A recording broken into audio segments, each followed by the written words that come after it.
Unang-una, sabi niya walang persona lang. Pero pinersonal niya na ako kanina. Hindi siya totoo kung magsalita dun sa ginagawa niya. Sabi niya, hindi nakabasa ka lang isasaksak mo na sarili mo. Ito kasi Soriano, nakabasa lang, sinaksak na sarili niya. Hindi ba personal mo? Ako na pinag-uusapan nun, hindi na yung chat namin, at saka ikaw, hindi na rin ikaw eh. Namemersonal ka ngayon. Tuturuan lang kita ng salitang walang personal. Ako, ang sasabihin ko sa'yo, hindi ikaw, dahil alam ko namang ano ka lang din eh. Hindi naman ikaw ang authority, bagaman sinasabi mong authority ka, tatanggapin ko na rin, granting, pero without accepting it fully because I know of the Catholic authorities. Meron tayong otoridad na kinikilala. Iba ang sinasabi ng otoridad niya kaysa sa kanya. Kaya sa cases na magkaiba sila ng Papa sa sinasabi, sino ang paniniwalaan nyo? Si Mr. Garza o ang Papa sa Roma? Siyempre ang Papa kung tunay na Katoliko kayo. Ayun. Unang-una yung sinabi niya kanina, ano daw ang palatandaan ng tunay na iglesia? 3 raw. Ewan ko kung saan niya binasa yung kailangan 3. Ang akin 10 eh. Sa kanya 3. Kanya lang yun. Wala naman siya binasaan. Ang palatandaan dapat 3. Saan binasa? Ni sa Catholic Encyclopedia, ni sa Encyclopedia Britannica, ni sa Biblia, wala yun. Na 3. Ang palatandaan ng tunay na iglesia, marami. Tandaan nyo ang tema, which is the true church. The true church. When we speak of the true church, from its name up to its doctrine, make up the true church. Sasabihin mo hindi kasama pangalan. Saan mo nahagilap yan kung otoridad ka? Ha? Pwede bang yung tunay na rosas ay pangalanan mo ng nasampagita? Hindi pwede. Yung tunay na ginto, hindi mo pwede tawagin tanso. Matatanso tayong lahat dyan. Ang tunay na iglesia ho, kaya magiging tunay, it conforms with every biblical standard, not human standard. Tandaan nyo, ang magpapakilala ng tunay, walang encyclopedia, walang librong ginawa ng tao. Ang magpapakilala ng tunay, ang Diyos at tanging siya lang. Anong katunayan? Pakinggan nyo sa unang Juan 5:9, ganito ating mababasa. Sapagkat, kung tinatanggap natin ang patotoo ng tao, lalong dakila ang patotoo ng Diyos. Alin ho mas dakila? Yung Diyos. Sino gumawa ng Encyclopedia Britannica?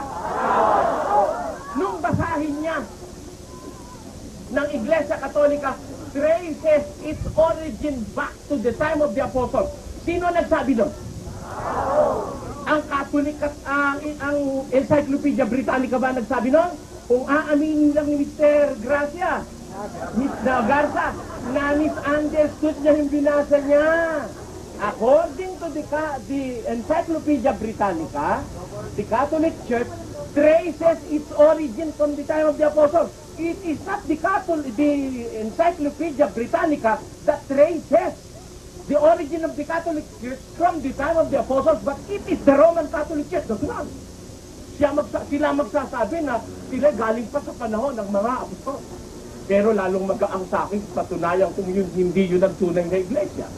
Kung sila'y mag-uumpisa pa sa panahon ng mga apostol. Sapagkat ang mga apostol may hula, pagkaalis nila ang lilitaw mga limatik. Pakinggan nyo sa isang talata ng Gawa sa 20, ang hula ng mga apostol ganito. 28. Ingatan ninyo ang inyong sarili at ang buong kawan na sa kanila'y ginawa kayo ng Espiritu Santo na mga obispo upang pakanin ninyo ang iglesia ng Diyos na binili niya ng kanyang sariling dugo. Aking talastas na pagkaalis ko, magsisipasok sa inyo ang mga ganit na lobo na hindi magpapatawad sa kawan at magsisilitaw sa mga kasamahan din ninyo ang mga taong magsasalita ng mga bagay na masasama upang mga dala ng mga alagad sa kanilang hulihan. Ayan, meron lilitaw ng mga masasamang tao. Ito po ay mababasa natin sa 26th translation of the Holy Scriptures, ito po't babasahin ko, ang sabi, take heed therefore unto yourselves and to all the flock, over which the Holy Spirit hath appointed you overseers to feed the church of God, which He hath purchased with His own blood. At pinasabi po rito, to feed the church of God. Hindi yung Holy Roman Catholic Apostolic Church. Hindi. To feed the church of God. Sa saling Tagalog, Iglesia ng Panginoon. Bakit sinabing mag-ingat kayo na sa Iglesia ng Panginoon? Bakit pinag-iingat sila? Meron ho kasing mangyayaring apostasye. Merong isang malaking na pangyayaring magaganap sa pagkatapos ng kaarawan ng mga apostol. Babasahin po natin, tutuloy po natin, no? Ang sabi dito, to feed the church of God which He has purchased with His own blood. For I know this, that after my departure shall grievous wolves enter in among you, not sparing the flock. Sisirain yung kawan o basakit. Tapos, and also of your own selves shall men arise, speaking perverse things, to draw away disciples after them. Ayan. Kaya, alam nyo, may hulang sinasabi si San Pablo na pagkaalis nila, may papasok na mga sabihin na nating mga pilyo, mga loko, na yung kawan, ililigwawa sa akin. They will not spare the flock. Tapos ilalagay yung mga alagad sa kanilang hulihan. Sila ngayon ang maghahari. Merong hiulang ganyan. Ngayon, sinasabi ng ating kapatid, nung tinanong ko siya, tuloy-tuloy ba ang authority ng Iglesia Katolika nung unang panahon?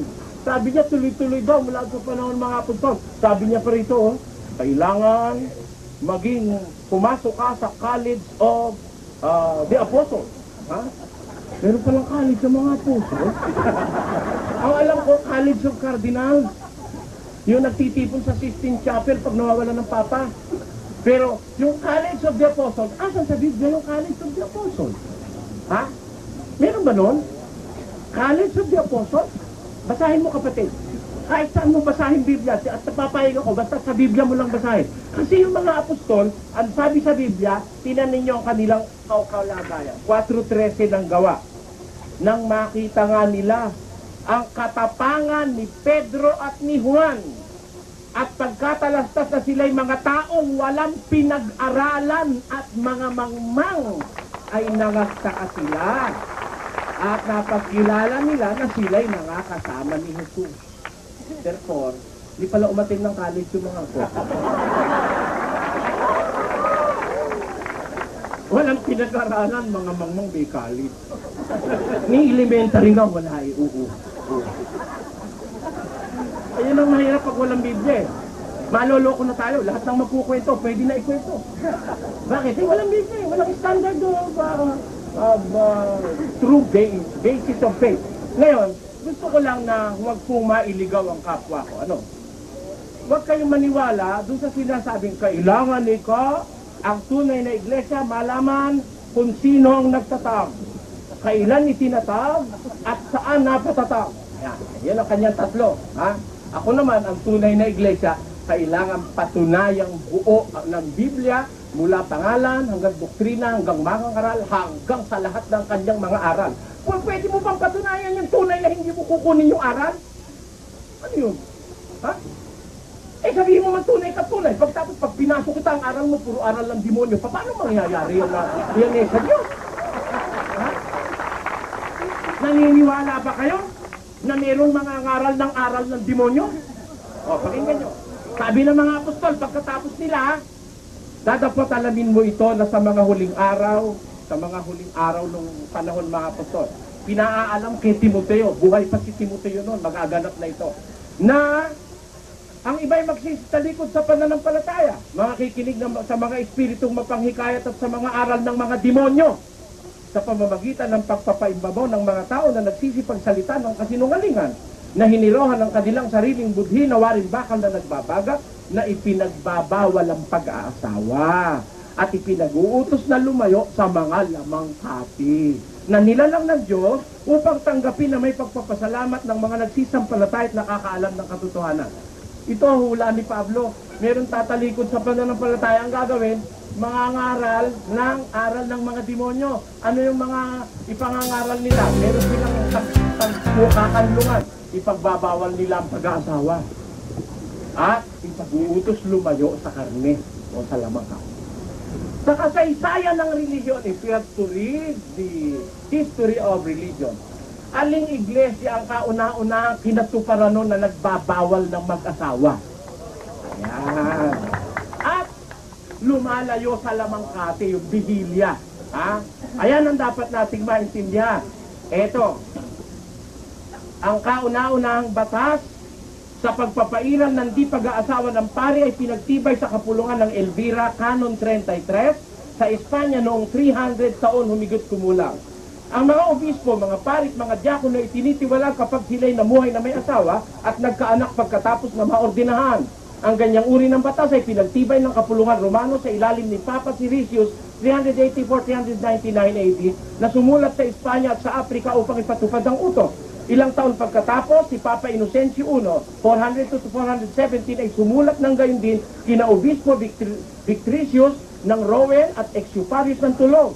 Sa panahon ni Leon Daquila, 440 to 461 AD ang batas ukol sa pag-aasawa sa hindi pag-aasawa ng mga pari ay naging sapilitan sa buong kanluran. Referensya, question box by Conway, page 313. Sa mga tweet, maliwanag na ang kauna-unahang iglesia ang nagpatupad ng bawal mag-asawa ay ang Iglesia Katolika. Hindi ko naman sinasabi sa kanila na yun ay aral ng mga demonyo. Pero may sinasabi ang Biblia na mayroong lilitaw pagkatapos ng mga apostol magtuturo ng aral ng mga demonyo. Bakit aral ng demonyo? Nagpapakunwari Biro mo, bawal mag-asawa pero may anak. So, paano yun? Hindi ba? Kaya, yan ay isang kasaysayan. Hindi naman natin maaalis sa kasaysayan yan. At wala naman pwedeng magdemanda sa akin pag binasa kong kasaysayan. Meron akong libro ng mga kasaysayan ng reliyon. Ngayon, hindi mahalaga yung kasaysayan ginawa ng tao. Mahalaga sa lahat kung tinatanggap natin ang patutuo ng tao, lalong dakila ang patutuo ng Diyos. Asan ang patutuo ng Diyos? Nasa kasulatan. Paano sasabihin mo, babasa ka lang ikaw babasa? Meron ba ikaw abogado, babasa lang ng babasa, abogado na? Tama yun. Wala naman nagbasa lang nagbasa, abogado na eh. Kukuha ka pa ng bond.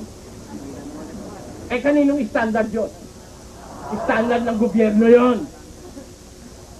Ba't may sasaksakin sa gobyerno sa pag-uusap reliyon? Sa standard ng Diyos, pag nagbasa ka ba, pwede ka na o hindi pa?